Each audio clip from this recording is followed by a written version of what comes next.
In the previous example, we solved this equation by the method of factorization. Now, we will solve the same equation using the generalized method.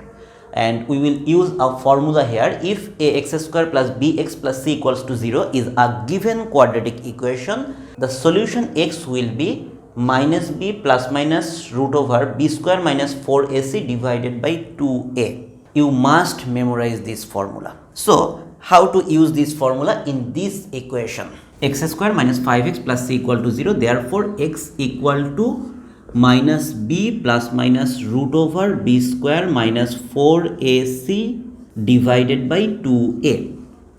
Now, what is the value of a? What's the value of b? What's the value of c? Notice here that the coefficient of x square is 1. Ax square. That means a equal to 1. The coefficient of x is b. The coefficient of x here is minus 5. So, b equal to minus 5. And in formula, the constant term is c. So, the value of c here is 6. So, we will put the value of a, b and c in this equation. Minus b. b equal to minus 5. b square. That means minus 5 square.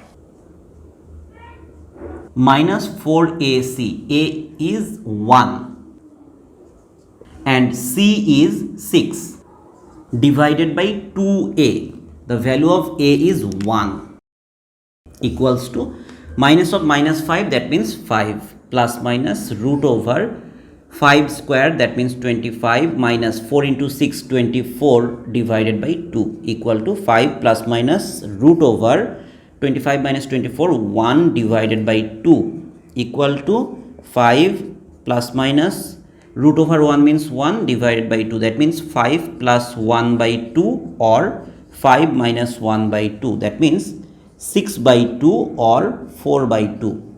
Therefore, 6 by 2 means 3, 4 by 2 means 2. Therefore, the value of x will be 3, 2. Therefore, our solution is x equal to 3, 2. This is our answer. You can notice here that in the previous video, we solved this by factorization method and we got the same answer 3, 2, and now by using generalized method, we got the same answer here.